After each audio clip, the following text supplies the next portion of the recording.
Hello, everyone, and welcome to Talk Nerdy. Today is Monday, October 29th, 2018, and I'm your host, Cara Santa Maria. This week, we've got a good one, but before we jump into the interview, I want to thank those of you who have made Talk Nerdy possible. Remember, Talk Nerdy is and will always be 100% free to download, and that's because the show is supported by both ads and also by listeners just like you. If you want to support the show, you can visit patreon.com/talknerdy. That's patreon.com/talknerdy. And you can pledge your support on a per episode basis. Just 50 cents an episode goes a really long way. And I do thank you guys so much for your support. This week, the top supporters are Rob Schreck, Pedro M. Rosario Barbosa, Phil T-Bear, The Zombie Drummer, David J.E. Smith, so sorry, David, Jeffrey Perez, Charles Payet, Jafe, Gabriel Felipe Jaramillo Gonzalez, Brian Holden, and Jeffrey Sewell. Guys, I'm so excited to announce that the two books that I've been involved with over the course of the last year are both finally available. You've heard me talk about it before, but The Skeptic's Guide to the Universe, How to Know What's Really Real in a World Increasingly Full of Fake. That book was co-written with, of course, the guys from The Skeptic's Guide to the Universe, the other podcast that I am a co-host on. That would be by Steve Novella. He actually wrote most of the book, and it was supported by Bob Novella, Jay Novella, Evan Bernstein, and myself, and that's available everywhere books are sold. Also, I am the spokesperson and the quiz master. You'll find out what that means if you crack open the book for the Almanac 2019, Hot New Science, Incredible Photographs, Maps, Facts, Infographics, and more. And that was published by National Geographic. I'm so thrilled to have been involved in that project. So I hope you guys will check it out. And good news. This is actually really exciting. I think this might be the last chance I have to tell you guys about it. I will be reading clues to promote this book on Jeopardy on November 1st. So check your local listings. Also, SciComm Camp, November 2nd through 4th. It's probably a bit late to apply, but if for the, whatever reason at the last minute you wanted to come, you may still have a few days to do so. So I thought I would throw that out there. What else? You're already listening to the show, so you don't need me to tell you that you can now download the show at talknerdy.com. Paid a pretty penny for that URL. And also, I have a new URL for the Talk Nerdy store, which is another way you can support the show. Just go to talknerdymerch.com and you can see a bunch of fun t-shirts, winter hats, baseball caps, onesies for the kiddos, all that good stuff. All right, enough about me. How about Hannah? I am really excited about this week's episode because it features Dr. Hannah Fry. She's an associate professor in the mathematics of cities at the Center for Advanced Spatial Analysis at University College London. Hello, that's like the coolest title in the entire world. So she does a lot of really cool stuff working with physicists, computer scientists, architects, geographers. She's looking at the patterns in human behavior in urban settings to try and solve a lot of problems. She also is, you'd probably know her really well, especially if you live in the UK, because she does a lot of on-camera work. She's a public speaker. She talks about how much she loves math, or as they say across the pond, maths. And she's done a bunch of BBC documentaries, City in the Sky, Greatest Inventions, Climate Change by Numbers, a bunch of really, really cool stuff. She's also got a TED Talk, and she is a regular on a long-running UK radio show called The Curious Cases of Rutherford and Fry. She's not a regular. It's her show. She's the Fry. So, guys, check all of that out. But she's here this week to talk about her brand new book. It's called Hello World, Being Human in the Age of Algorithms. So, without any further ado, here she is, Dr. Hannah Fry. Well, Hannah, thank you so much for joining me today. Oh, thank you for having me. Of course. So I am thrilled to talk about all things math, or as you say, maths. And that's because it's mathematics, right? Well, yeah, but then at the same time, you do say mathematics is rather than mathematics are. So, I mean, even though I naturally say maths, I do sort of think that you guys have got it right. Oh, you're kind of right. But at the same time, we also say data are and datum is, but nobody actually says that. I try to be mindful because I've had professors just drill that into me before, but not everybody does. So I'm also really thrilled to talk about your new book, Hello World, Being Human in the Age of Algorithms. And I must say, I think you're only the third mathematician I've had on my show, regrettably. What an honor then, in which case. I feel very special. Absolutely, because I think I am well into the 200s at this point on episode count. So many scientists, and we always, of course, tout how important STEM is, and then we just completely ignore mathematics, which is horrible. So we've spoken on the show before to Steve Strogatz, who I'm sure you know. I do very well. He's one of my great heroes. Oh, good. And I think he blurbed your book, which is great. Oh my gosh, so did Adam Rutherford, who I just recently had on the show. Thank you. He's my co-host for a podcast we do in the UK together. Oh my gosh. Worlds are colliding. This makes me so happy. And then I also had on the show once quite a while ago, Arthur Benjamin, who does math and magic. He's also very. Yeah. I'm so excited to be diving a bit deeper, hopefully, into the fascinating and exciting world of math. And your whole book is about algorithms, but of course it's called Hello World. And Hello World has special importance in the world of computer science, doesn't it? It certainly does. So anyone who's ever really learned to program is going to know this phrase, because it's kind of become a bit of a tradition, really, a rite of passage almost. That the very first thing that you do as a total rookie programmer is you teach your computer how to say hello world, how to get that phrase to kind of flash up on the screen. And rather than the fact that this phrase just conjures up, quite nostalgic images of, I don't know, sitting in your loft as a kid playing with your very early computers, your first computer that you might have had. I think for me, the reason why I wanted to call the book this phrase of Hello World is because of the origins of the phrase itself. So it first came about in about the 1970s in a book by Brian Kernighan, a book on C programming, where he used it in the introduction as the kind of first tutorial. And he was asked a little while later as to why he'd chosen that phrase. And he said that he'd seen this cartoon where a chick was kind of hatching out of an egg and chirping hello to the world as it was being born. But what he never made clear was who the computer and who the programmer are in that scenario, which one's the chick supposed to be. And it's not totally clear whether it's, the sort of programmer kind of climbing through and saying hello to the world of programming, or whether it's the machine itself that's sort of being woken up by the programmer. And I just really like that idea that it's sort of this moment of conversation between human and machine, where that line between who's the controller and who's being controlled is really blurred. And I just thought that was captured exactly the sentiment of what I wanted this book to be about, a kind of a moment of partnership in the age of machines. I love that, because the way you put it, it sounds so cooperative, but then of course taken to its extreme. And I think we've seen this through Hollywood film, especially I'm thinking of 2001: A Space Odyssey, taken to its extreme with maybe AI or even computer learning, neural nets, things like that. It can become quite a frightening sentiment. Yeah, I think you're absolutely right. And I don't think this is just something that exists in science fiction. I think that there are all kinds of examples actually where algorithms and AI and computers are given this kind of level of authority over humans to make decisions about how we're living our lives, about the things that we can do within our lives that actually are quite concerning, where we are handing over power and control to machines. And I don't even think we're always completely aware of just how much power we're ceding.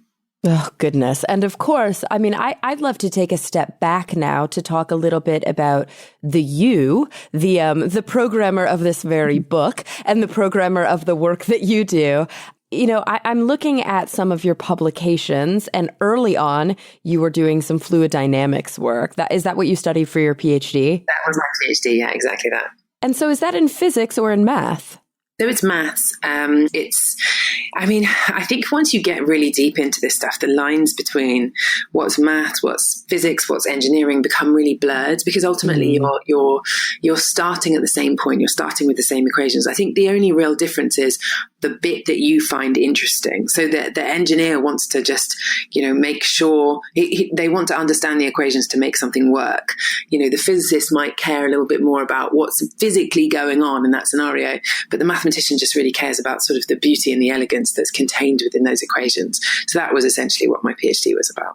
It's so interesting because when we talk about mathematics, I think that so much of our understanding of the field is conjured by the basic courses that we took when we were quite young. And I worry, and I'm not sure what it's like in the UK, but at least here in the US, that most people's appreciation of mathematics and most people's experience and exposure to mathematics is either not actually mathematics, but computation, or beyond that, some sort of kind of vague and ineffable understanding of maybe algebra or maybe geometry or maybe calculus.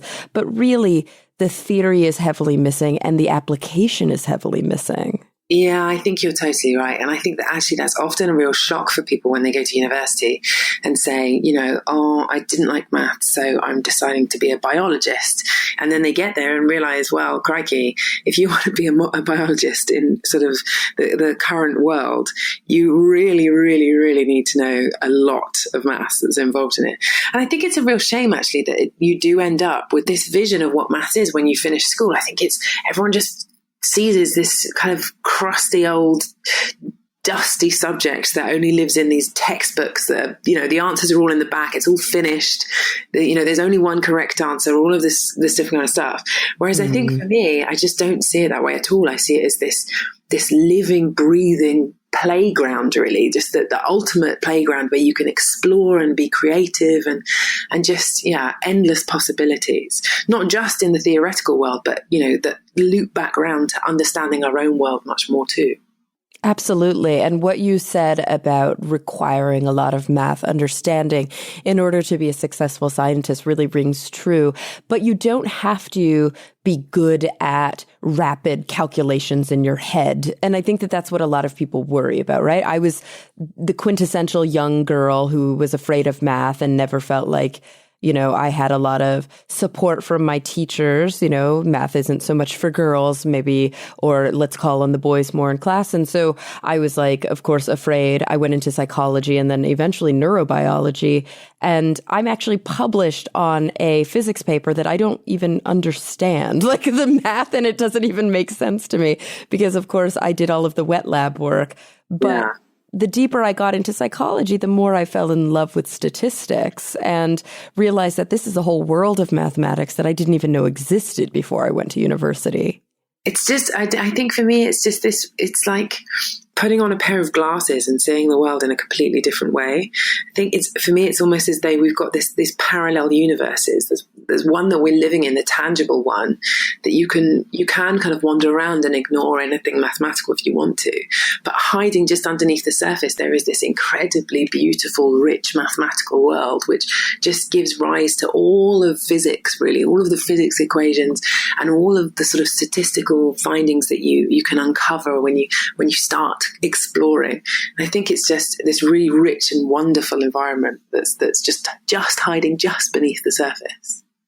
Absolutely. And, when you study this academically, it can take many forms. There's pure theoreticians. There are people who do very heavily applied work. And I think it's so interesting looking at your CV, basically at your list of publications, how focused your research is or your mathematical work is on systems. And they really are heavily applied. You're writing about retail centers, you're writing about offenders, you're writing about infectious disease, all of these things that have tangible implications for how the world works. Yeah, you're absolutely right. So this is, after I finished my PhD, this is what I did my postdoc in, was looking at data around humans and trying to understand patterns in human behavior. And it sounds like the areas that I'm studying are really wildly far apart. As you said, contagious diseases to riots to shopping centers. But in reality, there are these very similar mathematical patterns that are just hiding beneath the surface. And one of the obvious ones that unites those different examples is this idea of contagion. So this idea that once a shop becomes popular, that's something that spreads through the population, that the more people visit somewhere, the more people will want to visit somewhere. And you find that in something like rioting too, right? So if a riot kind of takes hold and starts to grow, it has this contagious element to it. And then hence, looking at infectious diseases, that contagion element there as well. There are these, it's like you pull at a little thread of one of them, and then it just unveils this whole tapestry of connections between all these areas that feel like they're really far apart, but mathematically are actually quite similar. Oh, fascinating. I've always wondered that about, even let's say celebrity, for example, or like a very popular film, a singer who really takes off, that there's some sort of like tipping point, that they work very, very hard and they put in a lot of effort to promote or to do the work that they need to do to be quite present. But after a certain point, it sort of almost seems like self-expanding, like the popular things just get more popular. Yeah, it's absolutely true. I mean, you're describing something that's I think was done best in this experiment by Matt Salganik. I think that's how you say his name. It's this idea of social proof. So what they did is an amazing experiment. They set up a kind of experimental Spotify, right? In this environment, and they asked people, they seeded it with loads of different songs that had never been published, so people wouldn't have heard of them, by a number of different artists, and they got people to go on, listen to the songs, and like certain songs, right? Mm-hmm. And then other people would come on, see what previous people had liked, and then could choose which songs to download. The thing that they didn't tell any of the participants was that they actually had multiple parallel worlds, which had been seeded slightly differently. The same songs, but just randomness in the beginning was allowed certain songs to rise to the top. And they really demonstrated that actually there are some songs that are at the top that aren't necessarily of any higher quality than any other songs. It's just there is this kind of element of luck involved. And then this idea of social proof that people like what's popular, and that ends up feeding back onto itself. Oh man. Yeah. I mean, it's the whole payola problem of like the 1980s, right? When people back in the day, like you relied on the radio, and if you got played a lot on the radio, you were set. Now it's a little bit more difficult for artists, of course, because there's so many more places that we can access content. And I'm sure that that's actually changed the algorithm, as it were. Yeah, I think you're right. Although at the same time, there aren't gatekeepers in the same way that there used to be before. I mean, in the past, you would have to persuade one or two music execs to buy into your idea. And then that was your route to sort of stardom, if you like. Whereas now I think that you don't have to sit around and wait for someone to approve you. You can just build up an audience on your own. So I think in some ways it's both easier and harder. But as a consumer, I mean, we are really spoiled for choice in some ways. The amount of music that we have access to. And that's really why all of these recommendation algorithms are out there to just try and filter out the just enormity of choice that's available to us. Oh, and then, of course, what do? I guess it really does depend on your personality, because my boyfriend, for example, is an obsessive music fanatic and looks at new music Fridays, I think it is, on Spotify, and has a record collection of hundreds or thousands, I don't even know, and listens to super obscure stuff. I listen to the same 20 bands I listened to in high school and college, like most people my age, I think. And it's so funny that having too many choices can be just as crippling and overwhelming for many of us. I think you're totally right. And so, it's so interesting that we go back to this conversation about algorithms over and over and over, because they really are ubiquitous at this point in our lives. Algorithms are used even in places we don't realize they're being used, aren't they? Yeah, I totally agree with you. I mean, I think that this is just one of the ways, as a mathematician, that why I really wanted to write this book, as well as, it being my research area, is that I just think that there are just this incredible way that essentially algorithms are just fancy dressed up maths, really. I mean, once you dig down deep enough, we're just talking about gigantic matrices, just talking about gigantic maths equations. And they really are now changing the rules of how we're living. really. They're changing the rules of how we're interacting with each other. They're dictating what we read, what we watch, in some cases even who we end up dating. But they're also in, as you say, these really unexpected places. We're letting them drive our cars. We're putting them in our courtrooms. They're in our schools. They're in our hospitals. There really is almost no area of modern life which is untouched really by these algorithms that now exist. And of course, I'm reminded of a documentary I saw several years ago by, I think his name was Cullen Hoback. He made a documentary called Terms and Conditions May Apply. And it really dove deep into the balance, or I should say the opposing forces of convenience and privacy. That almost, every time we give up a little bit more information, we are confronted with algorithms that can make our lives easier, right? We don't have to pre-fill anything anymore, or maybe we have these recommendations in front of us. And we really do rely on these shortcuts that our machines give us to make our lives easier. I don't remember most of my passwords. I'm just very glad that they're all pre-filled. But at the same time, that means that my machines know all of my passwords. And that's a major privacy problem when it comes down to it. It's true. Although at the same time, I think that you can, there is no incentive for a company like, Google through their Chrome browser to divulge that information to anyone. It's in their interests to have you think of them as a safe and secure place to store your passwords. I think you're right about how we are making this trade. We're swapping the convenience of not filling in a form online with giving someone else our password. But we're also swapping it in much more subtle ways, where the incentive of the company to keep that information to themselves and not use it against us isn't really there. So, the really kind of classic example of this is the supermarket loyalty cards that you get. So this is something that's been going on for a really long time, where companies have known that if they have information to what you're buying, they can infer all kinds of things about you. And I was having a chat with a company who sell home insurance in the UK. And they have access to this kind of data that people had swapped in exchange for vouchers, right? It was a fair trade at the time. You give up your data, you get vouchers in return. And this company had worked out, by looking at what people were buying, that people who were home cooks were actually far less likely to claim on their home insurance. And I guess if you really think about it, it sort of does make sense. The kind of people who are going to spend an entire day preparing a meal probably are going to also be quite house proud. There's a big overlap between those two groups.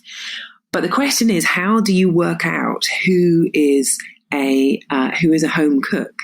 And it turns out that there is one item that you'll find in a home cook's basket that's more significant than any other, at giving someone away as a very house proud, responsible person. And that item actually is fresh fennel. Now, wow. He didn't actually make it clear whether if you start buying fresh fennel, that means that your home insurance will go down, unfortunately. I think. But this example, it's it's quite frivolous in some ways, we can kind of all chuckle at it. But there are other things like, the data that is inferred from your Fitbit, perhaps changing your chances of getting life insurance, or as one company is starting to do, in fact, or things that are found in your DNA if you have signed up to one of these DNA testing kits, then being used to, prevent you from getting certain access to different types of insurance later down the line.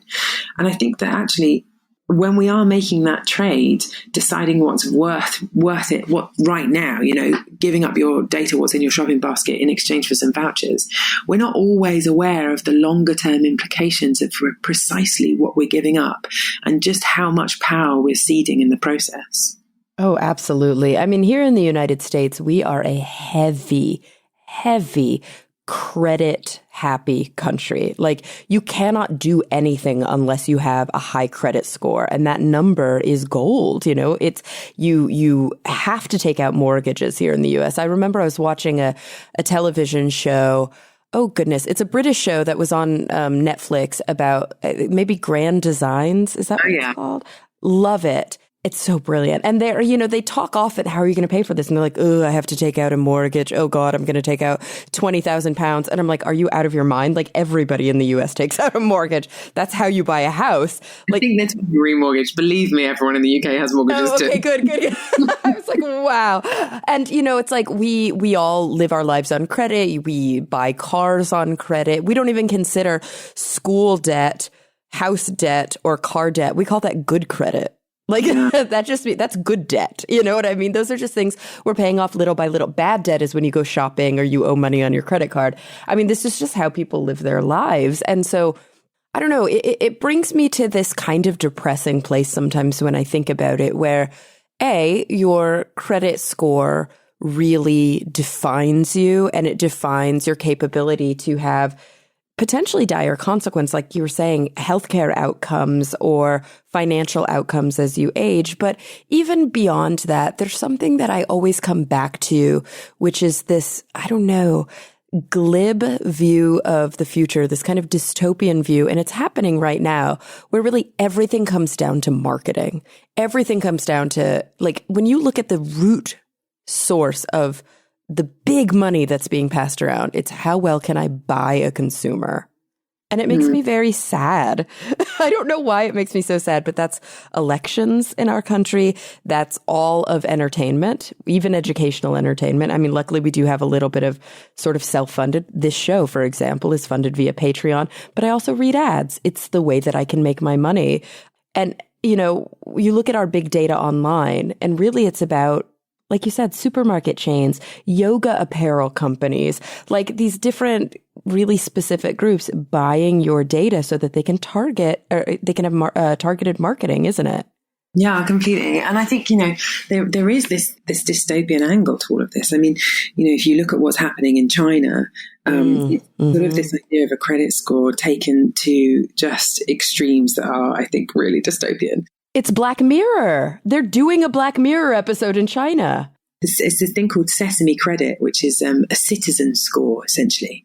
So it takes into account things like your credit rating, but also things like what you're buying, your groceries, and even potentially things like linking up to the facial recognition systems around town and working out if you jaywalk, right, and giving you a lower citizen score if you're caught jaywalking. But these scores, they really matter. So things like what credit cards you can get depend on your credit score. If you have a certain score, you can use a VIP lane in Beijing airport. You can hire cars without leaving a deposit. But there's also talk of limiting people's visas if their score isn't above a certain number. And at the moment, this system is voluntary. It's almost seen as a bit of a game. But the idea is to make this system mandatory in 2020. It's a government-run scheme for every person in the entire country who will have a score associated with them and everything that they do. Of course, this comes on the back of, I was actually just in China a few months ago, and what I noticed was, everybody there uses this program called WeChat, which is sort of like their Facebook, but it's also kind of like their Venmo or their PayPal. So it has all their information. I played in like a home poker game, and it was really funny because I was the only person who had to get cash because I'm not on WeChat, right? I was the American in the room, and there were a few Americans, but they were expats, so they lived in China, and everybody was just sending each other money via WeChat, and they were rating each other and giving each other scores.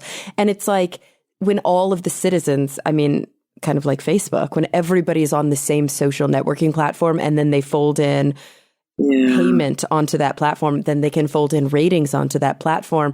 It just allows for ease of these algorithms to really build on one another. I agree with you. I mean, I do also think, though, it's very easy to sort of think of the really horrible dystopian thing. I know. I mean, I think it's worth saying that I am actually generally quite positive and quite optimistic about this new age of how algorithms are so much, infiltrating every aspect of our lives. I think there are these really big problems, like the one that we're talking about now, about privacy and about control and about power. But I think there are also these gigantic upsides that also exist, interwoven with the negatives. And you think that those are mostly about convenience? Do you think that they're about improving kind of health outcomes? Like when all of our medical data is in one place and every doctor can access it, they can immediately see our allergies. They can see how many, what the meds we take are, what procedures we've had. I mean, we've never lived a life like that previously. We relied on the patient and sort of broken records to piece together a forensic picture of their health.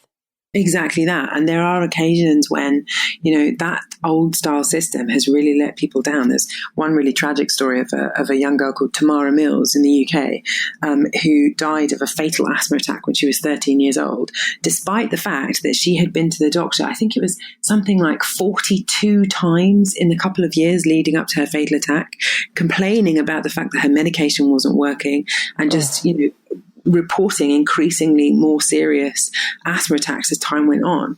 But because that data wasn't held in a central place, because no doctor that she saw had access to the full record of information, there was no way that anybody could diagnose the bigger problem, and in the end, it had a really kind of tragic outcome for her.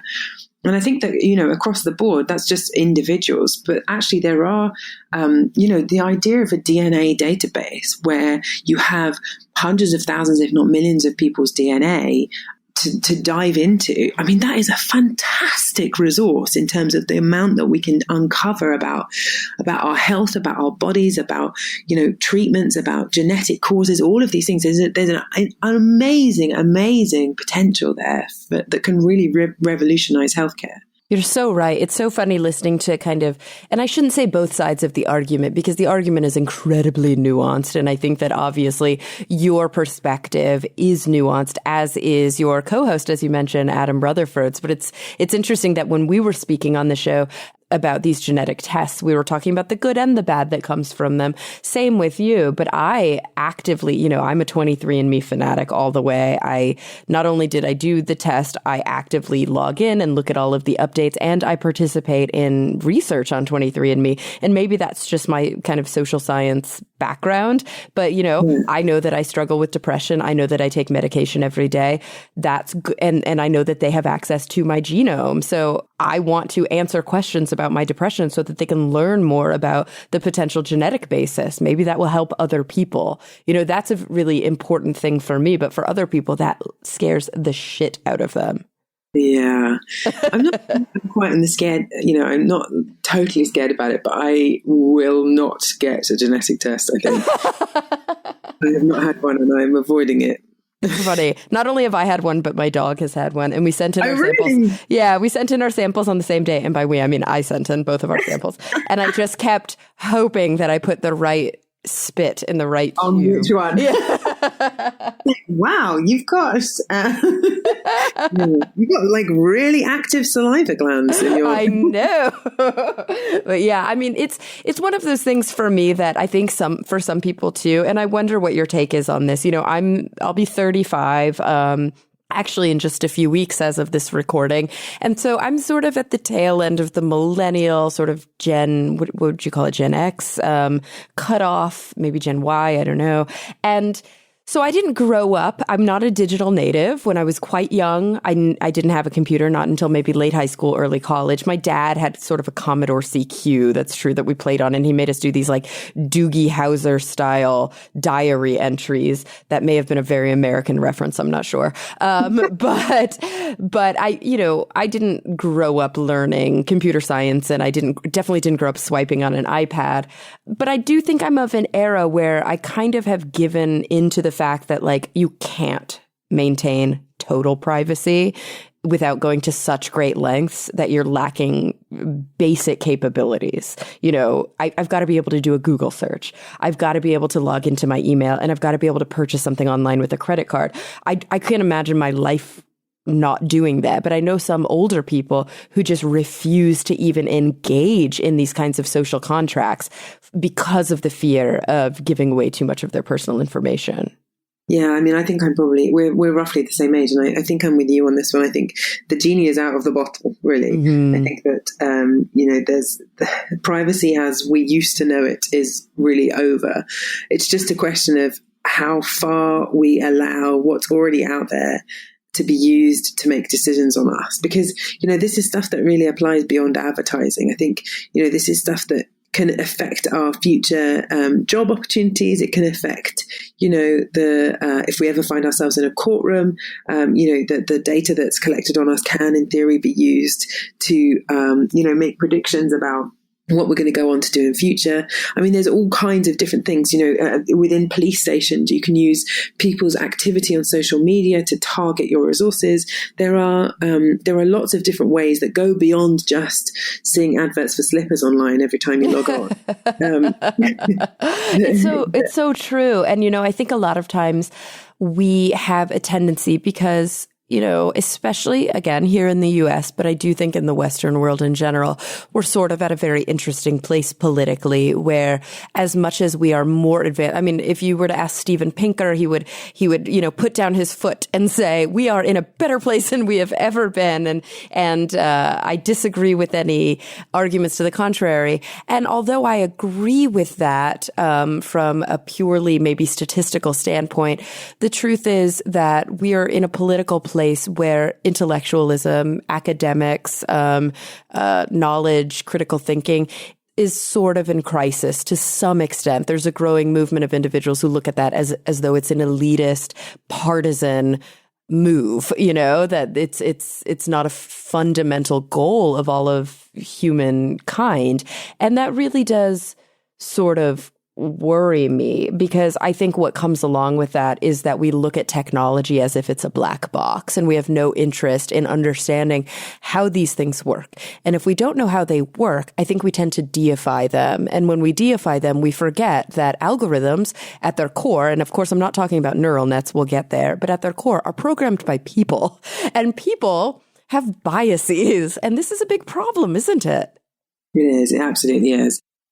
All right, guys, I want to take a quick moment to thank some new sponsors this week, starting with Crick Start. What is Crick Start? It's what it sounds like. Yummy organic snacks made with cricket powder. Oh my gosh, they're so good. They are all plant-based except for the cricket powder, which is made from organically farmed free-range crickets. I know it sounds weird, you guys, but you've heard me talk about bugs as food before. It is so incredibly sustainable, and it's really where the world is going. They taste incredible too. Trust me. Cricket powder does not taste like cricket. There's no antennas. There's no legs in there. It's all mixed up into a fine powder. And then it's mixed with other delicious ingredients like seed butters, hemp, chocolate, and dates. There are incredible protein bars. They're delicious. They're so much better than other meal replacement bars, like flavors such as chili chocolate and cinnamon cardamom. Have I talked about how much I love cardamom before on the show? It's like my favorite flavor profile. Guys, they are delicious. They are not chalky like you usually, have to deal with in protein bars. I actually crave them all the time. And also there's these yummy crackers in flavors like olive and chili, and they're really good on their own, but they're also good with salsa, with hummus, with other people say guacamole. I don't like guacamole, but that's okay. You can have them with guacamole. I won't judge you. They're balanced in their macronutrient profile, so they're really good for a pre or post-workout snack, and they're good for you. Like, they've got lots of polyunsaturated fats, omega-3s and 6s. They help you feel full. They're not high in, sugar or carbohydrates. So all in all, Crick Start, guys. I can't wait for you to try it. There are over 40 crickets in every Crick Start bar and over 100 in every cracker bag. Can you believe that? For the same amount of protein compared to beef, cricket require 12 times less feed, 2,000 times less water, thousands of times less land, and they emit 100 times less greenhouse gases. That's why you should try them. Visit crickstart.com and you will get 20% off your order with the promo code NERDY. Again, that's crickstart.com for 20% off with the promo code NERDY. I also want to thank Pimsleur for their support of Talk Nerdy. Pimsleur is a method for learning a new language. It's conversational, and it was developed by Dr. Pimsleur. That's spelled Pimsleur. He was an applied linguist and professor at UCLA and Ohio State. Now, this is not like other language apps because it's not a game app. You're not going to learn to speak a new language by matching words and images or playing different vocabulary games. You're actually going to learn by conversing, by training your ears to understand native speakers, which, as we all know, is so incredibly important for when you're traveling to places where these languages are spoken. Now, with Pimsleur, you don't have to find time after a long day of work to go to the computer and basically go to school again. You can actually do it on the go. You can actually reach an intermediate level in just 30 days, but you can continue on to more advanced levels even after that. And the Pimsleur method works. It's used by the FBI, by Homeland Security, by the State Department, by the Marines, by Fortune 500 companies, and of course, diplomats, journalists, business executives. A lot of different people out there have relied on the Pimsleur method. It is, a scientific method. It was revolutionized, as I said, at UCLA and Ohio State, and it will improve your language learning, both at a conversational level and beyond. But don't just take my word for it. You can try the full course absolutely free for 7 days. It's 100% risk-free. You have nothing to lose by trying, but you've got everything to gain. Like a new language, guys, a new perspective, a better understanding of other cultures. And you, the listeners of Talk Nerdy, can try it right now. Just go to pimspeaks.com/nerdy. That's PIM speaks.com/nerdy. All right, guys, let's get back to the show. I think it's sort of, it's twofold though, really. I think that we have this really strange and complicated relationship with this stuff, because I think on the one hand, we are very willing to blindly trust machines. If a computer tells us something, we very often will happily accept the cognitive shortcut that it's offering us. Don't think any further and just, go with whatever it tells us. We're very good at accepting the easy authority that algorithms offer us sometimes. But then at the same time, if this stuff is ever shown to be faulty, if it ever shows any signs of weakness, if there are chinks in its armor, then we're very good at just dismissing it completely out of hand and just not accepting anything it says forevermore, right? Just getting rid of it altogether. And in reality, I think that we need to do something in the middle, because you're right about how a lot of these systems end up having biases that can be quite concerning. And, the courtroom is a really good example of this, of how the algorithms that are used in courtrooms don't necessarily treat every individual in the same way, because it's being fed on data of historical cases where people were not treated in the same way. The history of our courtrooms is not exactly immune from bias. But I think that's an important point that you have to remember, which is that when you're deciding what to do in the future, you don't have the choice between a flawed algorithm and a perfect alternative where everything is absolutely wonderful and there's no bias and everything is totally fair. You're choosing between a flawed algorithm and flawed humans. You're choosing between the bias of one gigantic system or lots of little biases, between a gigantic system of humans, and that makes it a very nuanced argument. As you say, you have to be much more realistic and stop either over trusting the machine or dismissing it out of hand altogether if you just see any kind of tiny flaws.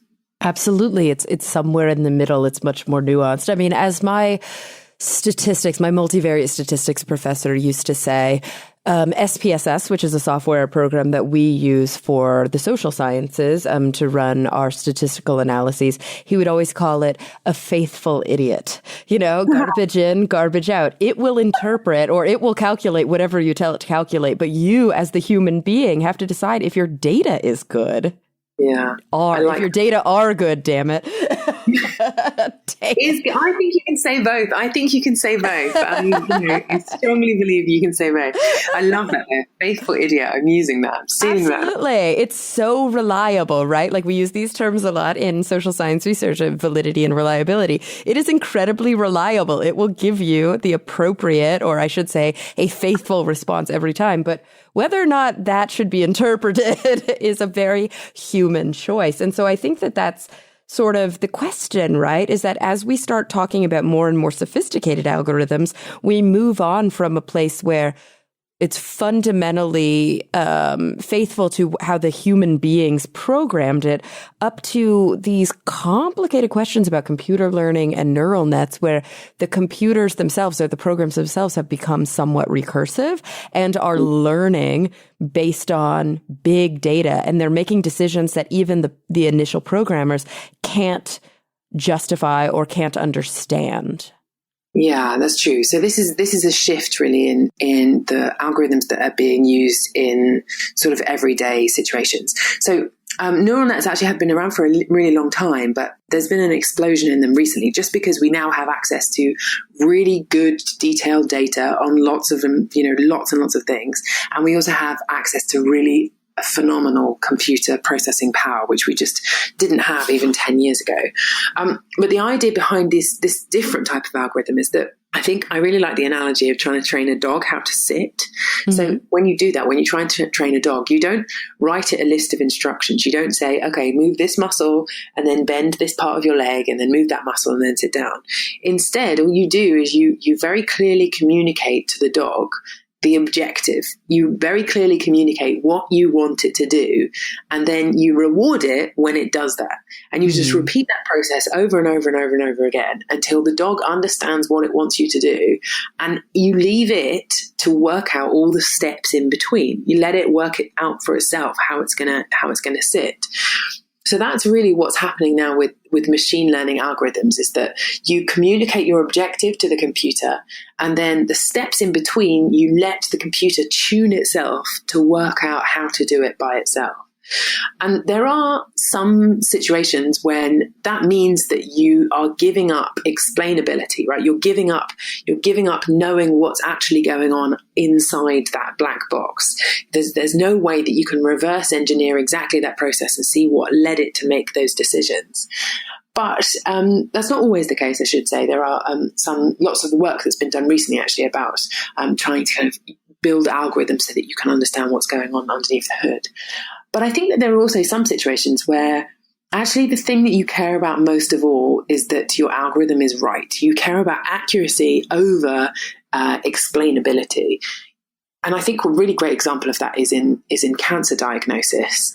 I know that if it was me having a suspicious biopsy being analysed, the thing I would care the absolute most about is the accuracy of that diagnosis. I wouldn't care necessarily about the explanation of it. I would want to know as accurately as possible what's in that slide.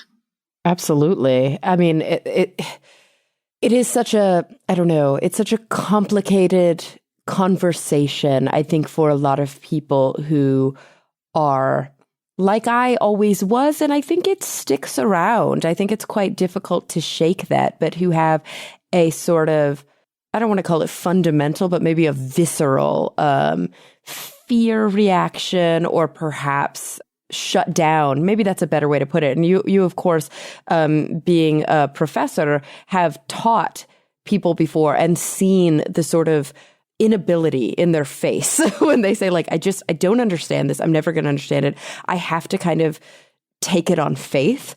And that's, I think, that's my biggest concern when it comes to a world that's become much more complicated than most people have expertise to be able to not just participate in, but to even have sort of an opinion about. Does that make sense?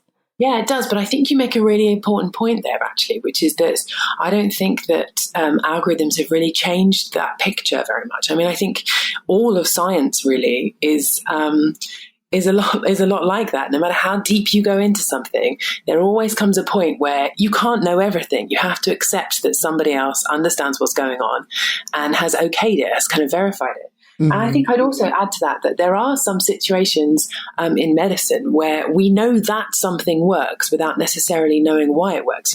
Anesthetic is the one that people really go on about. I'm not a medic, so I can't confirm or deny whether that's absolutely true. But, there are some situations where we don't have a complete understanding of what intervention, of how the intervention we're using works. Oh, yeah. Most of psychiatry is like that. Like, we don't really understand why my antidepressants work on me. But if you were to take them, they might have a really adverse reaction with you. But you care that they do work. That's all that matters. Yeah. It's true. It's absolutely true. I mean, that is the relationship, kind of the modern relationship that we have with science, technology, and really at their core level algorithms. You know, it's interesting. We've been talking for quite a while about algorithms, but we never really, and by we, I mean I never stopped to ask you to maybe give just a basic definition of what an algorithm is. Yeah, so I think that it's a word that it doesn't really convey much information, and that's, I think, because it doesn't really mean very much. So it's like this really big, broad umbrella term.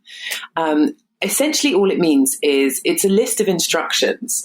So it's something that takes you from some kind of input via some series of logical steps to some kind of output. So in theory, a cake recipe is an algorithm. So your input is the ingredients, your output is the cake, the logical steps are kind of the process of the recipe itself. But in practice, when we watch the Great British Bake Off, we see that, especially the technical challenge, that algorithm could have direly different outputs. Huh? Yeah. You've got to be exhaustive in the way that you listen to But yeah, I mean, generally speaking, the way that people use the term is to mean the instructions that you give a computer. So there are these really kind of obvious examples of algorithms that we use every day, like, Google search engine, that's an algorithm. It's using the data of everything on the web and, the objective of finding your particular query, finding items most relevant to your query.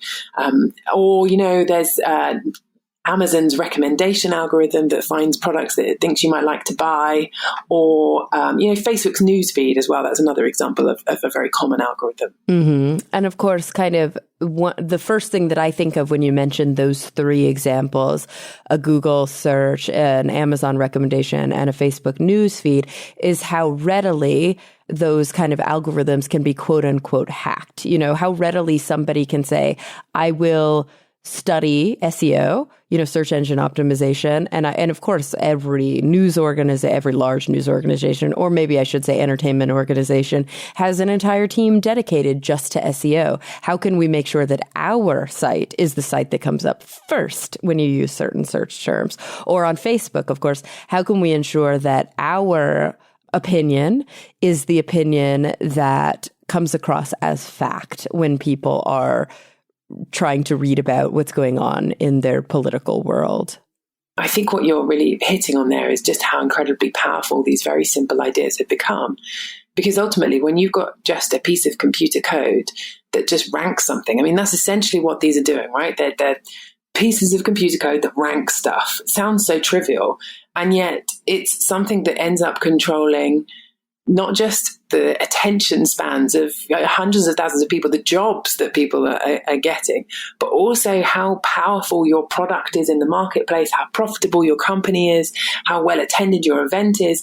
All of these things are ultimately decisions that are being made by a piece of software. Yeah, it just demonstrates just how much power we've given over to them.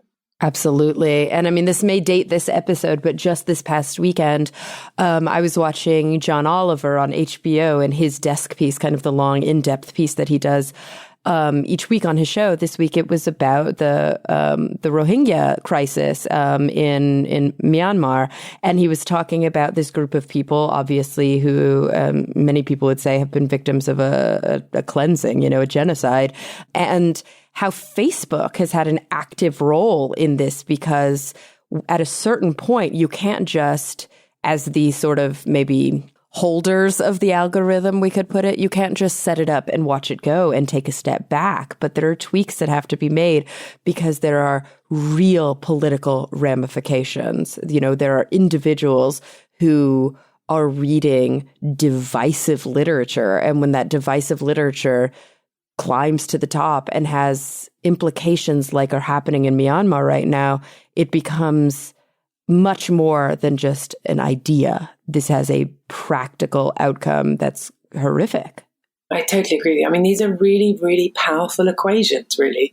And that's what they are. They're hiding behind the scenes. These are just very simple equations, but they're incredibly powerful. There was an experiment that was done by Facebook a few years ago. I think that they've really learned their lesson in the past couple of years of just how important this stuff is. But there was an experiment where they manipulated people's news feeds to make them slightly more positive or slightly more negative, to show them, to prioritize news stories which were either positive or negative, just to see how people would react. And they found this, this significant effect that people who were shown negative posts ended up posting more negative stuff, and people who were shown positive posts ended up posting more positive stuff. And, in theory, I think that you could say, oh, well, it doesn't really matter, it's a big data set, you've got access to this, you may as well run a gigantic experiment. But the thing is that you have to think about the people on the edge, right? You have to think about maybe there was someone who, within that group, who perhaps was just feeling, was having a really tough time and was maybe feeling quite depressed already. If you've got people who are kind of close to the tipping point, manipulating their emotions, just even by a tiny amount, can have catastrophic effect.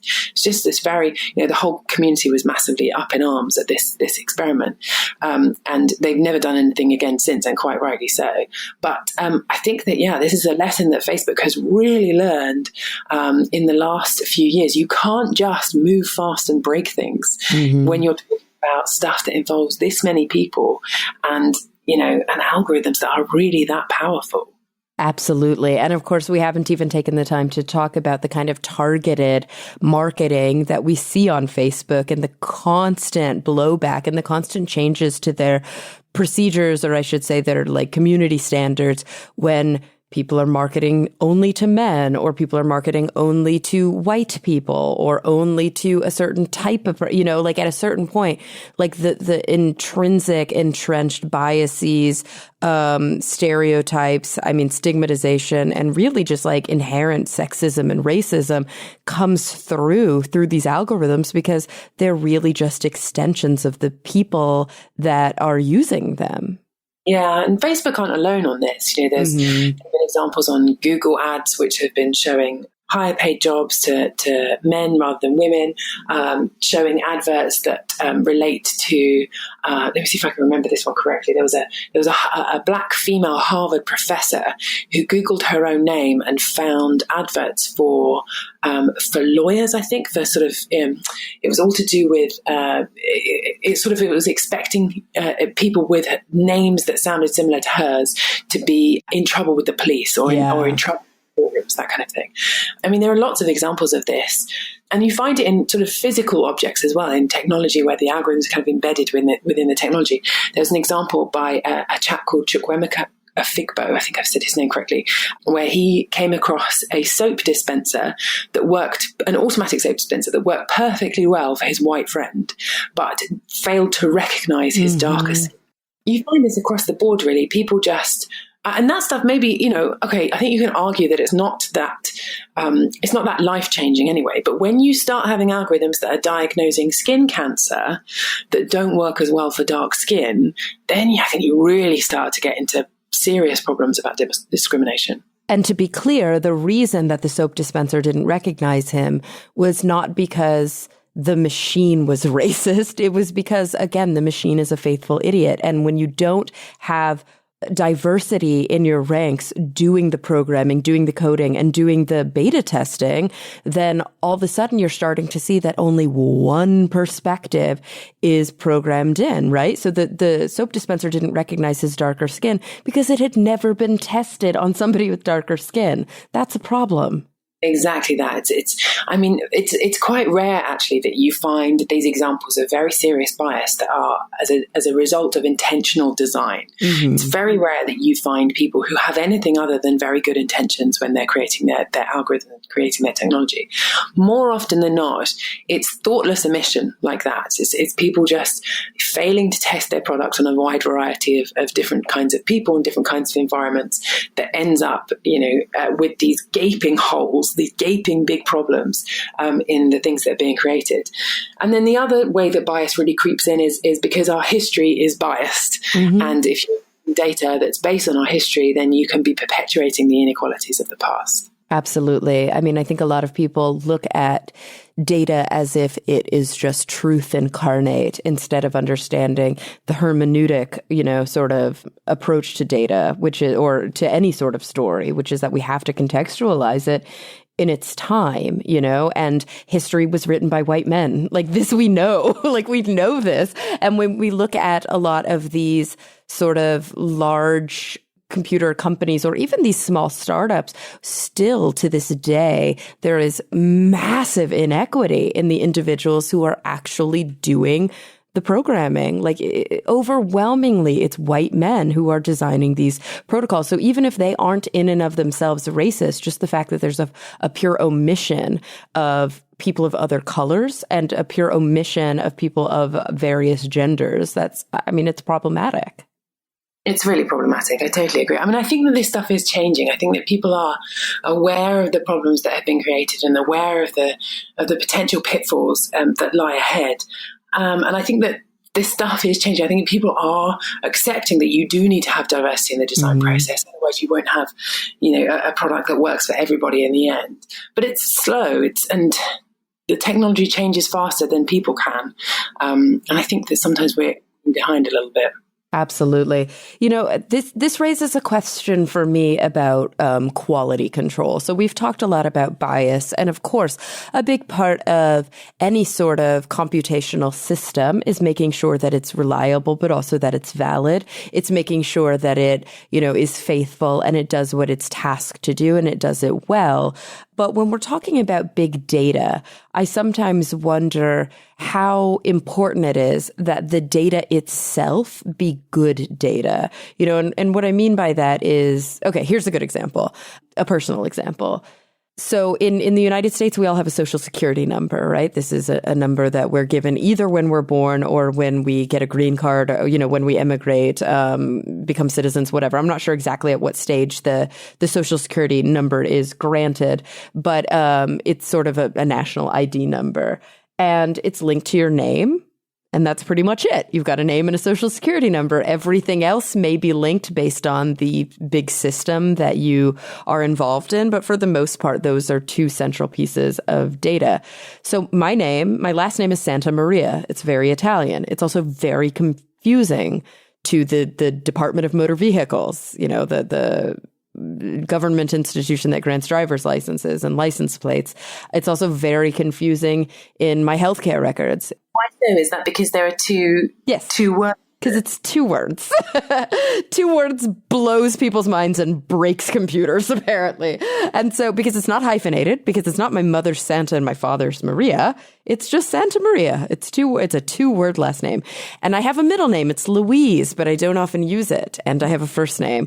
But for some reason, when you look at my credit and my social security, I have 25 pseudonyms, none of which are actual pseudonyms. I never put any of these forth, but my name is Maria C. Santa and Cara S. Maria and Louise C. Santa M. And it's just, it's so infuriating because I have no recourse. I don't know how to fix any of this stuff. And for the most part, like you said earlier, it's a bit of an annoyance, maybe, but it could have real ramifications. Like, what if I'm confused for somebody else?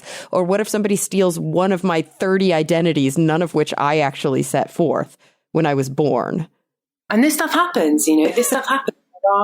There are certainly lots of cases of people with mistaken identity where trying to overturn the initial mistake has proved to be really, really difficult. And I think it's because in part it's because of this authority that we give to these algorithms. Once you dress something up as a computer decision, it makes it really, really hard to appeal. And I think just going back to that point that you made earlier about how unbiased the data needs to be and how lacking in errors the data needs to be. I almost think that we need to just accept that having perfect data is going to be impossible. I've never come across any situation in the world outside of data and algorithms which is perfectly fair and perfectly, never makes any kind of mistakes at all. I just don't think those kind of systems exist. So I think that actually maybe a more sensible approach is to accept that there are going to be problems and that there are going to be flaws and errors. And rather than stressing about perfection all the time, start designing our systems to be easier to appeal. So start designing them so that they are built for redress when they inevitably make mistakes, rather than just thinking about getting that accuracy figure up all the time and being obsessed with that. I so agree. And this is something that the American sort of mentality, or maybe I should say the American government, the long history, the very short comparatively history of American governance has never been very good at. You know, I often use the example of space junk when we talk about these kinds of things. Like, let's just throw the satellite up there. We won't actually think about what we're gonna do with it after it dies, and we'll leave that problem to future generations. And now, of course, we're like, holy shit, our entire near Earth orbit is like full of garbage, and it's posing massive risks, and we have no idea how to fix it. The plastic in our oceans, another perfect example. Like, we'll invent something later to clean that up. And I think we need to be talking about these sort of approaches to iterate, or these approaches to correct, or even these approaches to remove. They need to be built into the original plan. Yeah, I agree with you. So, Hannah, I've had so much fun chatting with you today. I hope that you'll indulge me for maybe 30 more seconds. I close every episode by asking each guest 2 final questions, and they're kind of big picture questions, and I'm super interested in your take on these as a mathematician and somebody who really thinks about the world in this way. Are you ready to go deep for a second? Oh, yeah. Yes. Okay.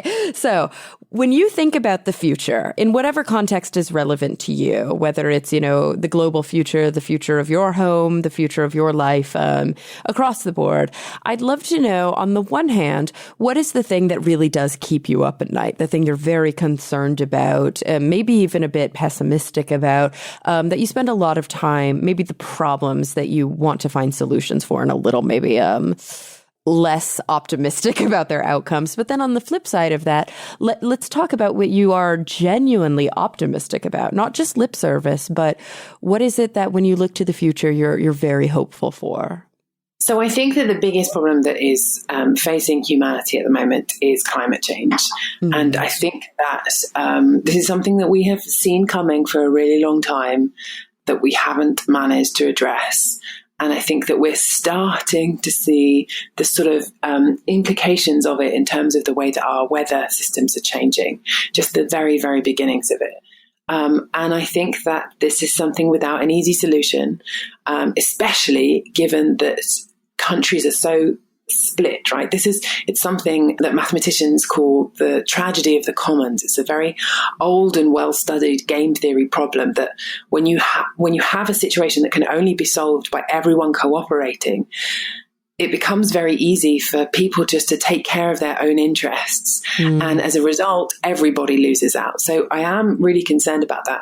I think the only thing that's going to save us really is if some kind of invention is made that will make a big difference. So better batteries, for example, or there are enzymes that can break down plastic, or I don't know. I think we need science to save us, really. That's really the only real hope. I think that if we continue on the path that we're on now, it's just going to be too slow. Yeah. But on the flip side, I think the things that I'm positive about are, I am actually, despite talking about them quite, in disastrous tones, I am also very positive about what algorithms and data can do for society, because I do think that we have this opportunity now to think about our world a bit more logically, to think about it a little bit in a cleaner way, in a more rational way. And I do genuinely think that there are real positives to be had from that. I think that you can cut away a lot of the inefficiencies that we've had in the past. And I think that you can provide more fairness and less bias than we've had in our human systems, but only if you do it carefully, and only if you make sure that you do it in a way that benefits everybody, not just a special few. Oh, such an important note to end the show on. Hannah, it's been an absolute pleasure to talk to you. Her new book is Hello World. in the American version, the subtitle is Being Human in the Age of Algorithms. The UK version is How to Be Human in the Age of the Machine. And of course, you can find this anywhere books are sold. Hannah, how can people not just find you on social media, but also see more of your work? Because the one thing we didn't even have a chance to talk about, which hopefully we'll have you on again and we'll be able to dive deeper into, is the incredible work you do in science communication, the television work, the podcasting work that you do. How can people find all of this great content? So you can follow me on Twitter. I'm FryR Squared. It's a hilarious maths joke. Or my podcast with Adam Rutherford is The Curious Cases of Rutherford and Fry. And I have a lot of stuff on YouTube. If you look for me on YouTube, you'll be able to find some stuff there. Excellent. Well, Hannah, again, thank you so much for joining me. It was an absolute blast. Well, thank you for having me. Absolutely. And everyone listening, thank you for coming back week after week. I'm really looking forward to the next time we all get together to talk nerdy.